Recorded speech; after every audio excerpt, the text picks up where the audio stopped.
আজি আমাৰ হাতৰ টাই একাডেমীৰ পাঠদানৰ কাৰ্যসূচী শুভাৰম্ভ কৰা হৈছে। আমাৰ অলপমান দেৰিয়ে হ'ল, তথাপি আজি আমি আৰম্ভ কৰিছোঁ। বতৰ খুব বেয়া, গতিকে আমাৰ সেই ছাত্ৰ ছাত্ৰীসকলৰ হাত বৰ অসুবিধা হয়, খুব সংখ্যকে হয়।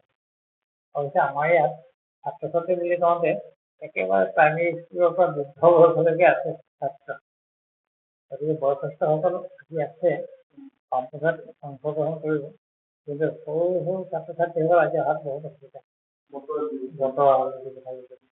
যি হওক বাৰু, আমি অনুষ্ঠানটো আজি সম্পন্ন কৰিছোঁ। আনুষ্ঠানিকভাৱে আমাৰ পাঠদান আৰম্ভ কৰিছোঁ আৰু আমি আনন্দিত হৈছোঁ যে আমাৰ এই অনুষ্ঠানটোলৈ পূৰ্বাঞ্চল টাই সাহিত্য সভাৰ সভাপতি অতুল ফুকন ডাঙৰীয়া আহিছে। তেখেত অসম টাই পৰিষদৰো সভাপতি। তাৰোপৰি পাঠশাস্ত্ৰ টাই একাডেমীৰ অধ্যক্ষ মাননীয় বাবুল ফুকন ডাঙৰীয়াও আহিছে। তেখেতসকলক পৰামৰ্শ আগবঢ়াইছে আৰু টাই ভাষা শিক্ষাৰ ভৱিষ্যত সম্পৰ্কে তেখেতে ধুনীয়াকৈ বুজাই দিছে তেখেতসকলে।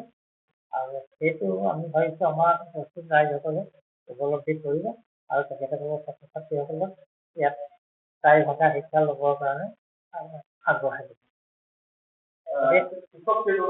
এতিয়া আমাৰ দুজন বিশিষ্ট চিকিৎসক আমি নিযুক্তি দিছোঁ।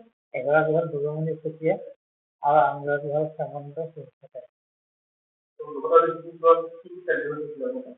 আজি আমাৰ পুৱাতে পতাকা উত্তোলন হ'ল, তাৰপিছত গছপুলি ৰোৱা কাৰ্য হ'ল, তাৰপিছত বন্তি প্ৰজ্বলন আৰু লগতে দক্ষিণপাট পূজা ভাগি সম্পন্ন হৈ আছে।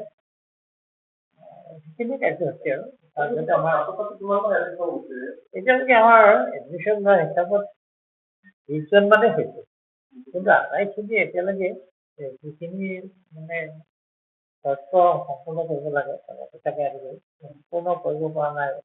সেই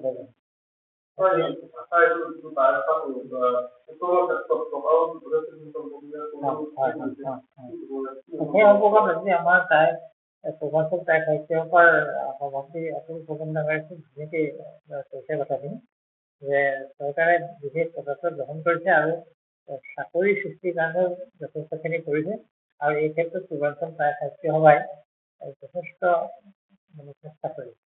আৰু তেখেতে কোৱা মতে আমাৰ ইয়াত যিসকলে টাই ভাষা শিক্ষা গ্ৰহণ কৰিব সেইসকলে ভৱিষ্যতে সংস্থাপনৰ ক্ষেত্ৰত জীৱন জীৱিকাৰ ক্ষেত্ৰত বহুত সুবিধা।